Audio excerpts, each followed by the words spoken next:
दे धडक बेधडक आपल्या परिसरातील ताज्या घडामोडी, घटना, समस्या, विविध क्षेत्रातील सर्वदूर बातम्या पाहण्यासाठी लोकशक्ती लाईव्ह न्यूज चॅनलला सबस्क्राईब करा आणि नोटिफिकेशन मिळवण्यासाठी बेल आयकॉनला प्रेस करा।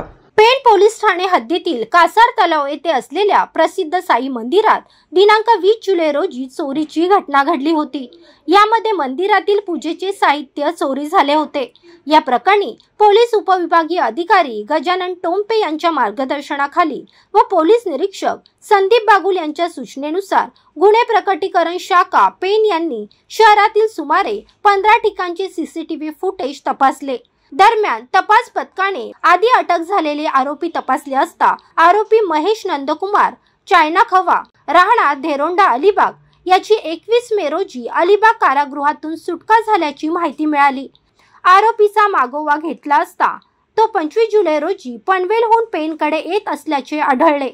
खारपाडा चौकी येथे एसटी बसेसची तपासणी केली असता महेश चायना खवा हा त्या बसमध्ये आढळून आला। त्यास ताब्यात घेऊन चौकशी केली असता त्याने पेणमधील साई मंदिरात केलेल्या चोरीची कबुली दिली। याचप्रमाणे त्याने पेण शहरातील अन्य मंदिरातून देखील छोटी मोठी समई व घंटा चोरल्याची कबुली दिली आहे। शिवाय वडखळ, दादर सागरी, रोहा व कोलाड पोलीस ठाणे हद्दीतील मंदिरात देखील चोरी केल्याची कबुली दिली आहे।